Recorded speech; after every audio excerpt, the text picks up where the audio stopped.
आदरणीय प्रधानमंत्री नरेंद्र मोदी जी के ये 9 वर्ष सेवा, सुशासन और गरीब कल्याण के पूरे हुए हैं। भारतीय जनता पार्टी के केंद्रीय नेतृत्व ने पूरे देश में 1 माह का अभियान चला रखा है। हम घर घर जाने का काम कर रहे हैं। आदरणीय प्रधानमंत्री जी की गरीब कल्याण योजनाएं घर घर पहुंचा रहे हैं और महाजनसंपर्क अभियान के तहत गांव, शहर, मोहल्ला, गली गली में चाहे जनसभा हो, चाहे प्रबुद्ध सम्मेलन हो, चाहे व्यापारी सम्मेलन हो, चाहे घर घर जाना हो, इस प्रकार के ढेर सारे कार्यक्रम चल रहे हैं। अभी इस कार्यक्रम के समापन 30 जून के बाद भारतीय जनता पार्टी का नेतृत्व 2024 के चुनाव की तैयारी के लिए जी जान से जुटेगा। दूसरी तरफ विपक्ष को आप देख रहे हैं, समाजवादी पार्टी के लोग तो नए मिसाल में जाकर के बैठक कर रहे हैं। बिहार में भी बड़ी कवायद चल रही है। लेकिन मैं जौनपुर के लोगों से एक बात करना चाहता हूं, क्योंकि प्रबुद्ध लोग हैं और जौनपुर की धरा से जो बात निकलती है वो पूरे प्रदेश और देश में जाने का काम करती है। अयोध्या आपके पास में बहुत दूर नहीं है। समाजवादी पार्टी के लोग नैमिषारण्य में जाकर के अपनी कारसमित कर रहे हैं कि चुनाव की यहीं से शुरुआत होगी। इनकी कवायद देख करके एक मन में मेरे बात आती है। हमारे गांव में कहावत कहते हैं कि 100 चूहे खा के बिल्ली हज को चली। समाजवादी पार्टी के लोगों ने जब इनकी सरकार थी, अयोध्या हमारे पास में है, प्रभु राम का भव्य मंदिर बने, अयोध्या की सड़कों पर बड़ी संख्या में कार सेवक इकट्ठा हुए थे। बहुत पुरानी बात नहीं है। निहत्थे लोगों पर, निरपराध लोगों पर यही समाजवादी पार्टी के लोगों की पुलिस के माध्यम से गोलियां चली थी और खून की नदियां अयोध्या के नगर में पुल से लेकर के मंदिर तक पूरा खून ही खून दिख रहा था। यही समाजवादी पार्टी के लोग आज सनातन धर्म की दुआई लेकर नैमिषारण्य में बैठक करने का काम कर रहे हैं। आपके बीच में आए तो साफ कह दीजिएगा कि समाजवादी पार्टी के लोगों, तब आपकी बुद्धि कहां गई थी? कब चंद वोटों के खातिर आपने भोले भाले निरपराध कार सेवकों पर गोलियां चलाकर कत्लेआम किया था। हिंदुस्तान की जनता ऐसे लोगों को कभी माफ नहीं करेगी। ये मैं जौनपुर में कहने के लिए आया हूं। समाजवादी पार्टी की सरकार के बारे में आप अच्छी तरह जानते हैं। विरोधी दलों की सरकारों के बारे में आप अच्छी तरह जानते हैं।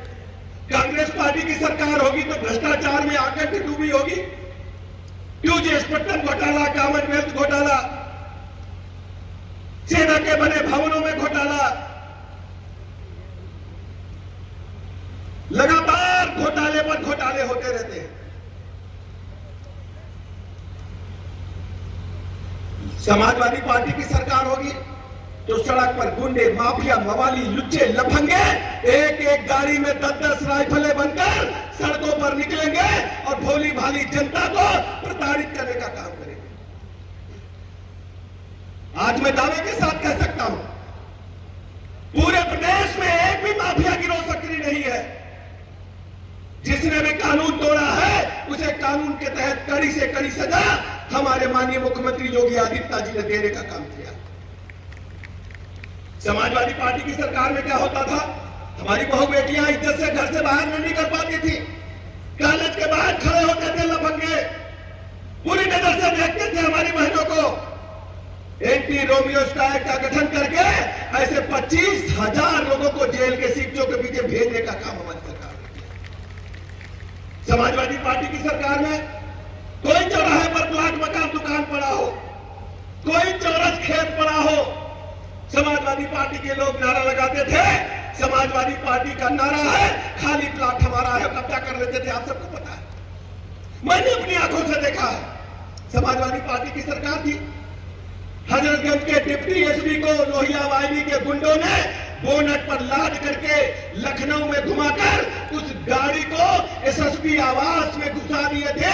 कोई कार्रवाई नहीं हुई, हमने अपनी आंखों से देखा। लेकिन भारतीय जनता पार्टी की योगी जी की सरकार में कानून व्यवस्था चाक चौबंद है। बिजली जो हम लोग यूज करते हैं, बिजली अपरिहार्य आवश्यकता हो गई। पहले या तो दिन में आती थी या रात में आती थी।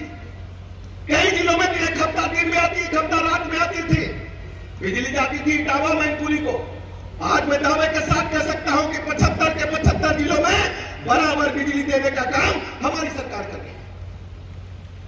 पीने के पानी के लिए लोग परेशान रहते थे। कौन सोचता था शहर को छोड़ करके गांव में भी टोटी से पानी निकलेगा, नल से पानी निकलेगा। लेकिन ये उस टोटी की मैं चर्चा नहीं कर रहा हूं जो अखिलेश जी अपने घर ले गए। ये टोटी वो है जो माननीय प्रधानमंत्री नरेंद्र मोदी जी ने जल जीवन मिशन में घर घर गांव गांव नल से जल पहुंचाने का अभियान चला कर रखा है। जौनपुर में भी गांव गांव में टंकियां पानी की बन रही है और घर घर नल से जल जा रहा है। बड़ी संख्या हमारे पंचायत प्रतिनिधि बैठे हैं, जिला पंचायत सदस्य है, लाखों साथी है। आप सब लोग भी गांव से आते हैं। पूरे प्रदेश के किसी गांव में जाकर के आप देखिए, पहले प्रधान का कार्यालय, प्रधान का बस्ता या तो सेक्रेटरी के पास होता था, प्रधान जी के घर में होता था। हर ग्राम प्रधान को एक बढ़िया सा बढ़िया जिलाधिकारी कार्यालय से बेहतर पूरे प्रदेश में एक कार्यालय बना करके देने का काम हमारी सरकार ने, गांव की सरकार गांव में देने का काम किया। गांव जाकर के जौनपुर में देखो और वहां इंटरनेट लगाया है। केंद्र प्रदेश की सारी योजनाओं का लाभ आप गांव में ले सकते हैं। बेसिक शिक्षा की स्कूलों से बच्चे जा रहे थे, पलायन हो रहा था, ड्रॉप आउट हो रहा था। 2017 के बाद से बच्चों को प्राइवेट स्कूलों की तरह उनको ड्रेस प्रदान की, जूता मोजा, पुस्तकें, मध्याह्न भोजन, कायाकल्प योजना लागू करके बेसिक शिक्षा के 90% से अधिक स्कूलों को बेहतर स्कूल बनाने का काम हमारी सरकार ने किया। आप जाकर के देखिए, आज हमारे पास 1,92,00,000 बेसिक शिक्षा के में बच्चे हैं। ये एक रिकॉर्ड है। मोदी जी ने क्या किया? देश के नौजवानों को, बच्चों को नई शिक्षा नीति के माध्यम से उच्च शिक्षा की तरफ आगे बढ़ाने का काम किया। अपने देश में लॉर्ड मैकाले के बाद शिक्षा नहीं बदली थी। आज हर बच्चा अपनी मातृभाषा में शिक्षा ले सकता है। ग्रेजुएशन से पहले हमारी शिक्षा जो होगी वो रोजगारोन्मुखी होगी। हम रोजगार से सीधे जोड़ करके नौजवानों के जीवन में बदलाव लाने का काम किया है। माननीय प्रधानमंत्री जी ने मिशन रोजगार चला रखा है। उत्तर प्रदेश सरकार में माननीय मुख्यमंत्री योगी जी ने आज तक इन 6 वर्षों में 6 लाख से अधिक सरकारी नौकरियां केवल बुद्धि कौशल मेगा के आधार पर बगैर किसी सिफारिश के देने का काम युवाओं को, नौजवानों को किया है। समाजवादी पार्टी के शासनकाल में प्रयागराज में क्या होता था? लोक सेवा आयोग का नाम नौजवानों ने बदल करके एक जाति विशेष का आयोग रखने का काम किया था। आज हम कह सकते हैं कि नौजवानों के साथ कोई नाइंसाफी नहीं है। उनकी बुद्धि कौशल विवेक पारदर्शिता के साथ लोक सेवा आयोग के माध्यम से सरकारी नौकरियां दी जा रही।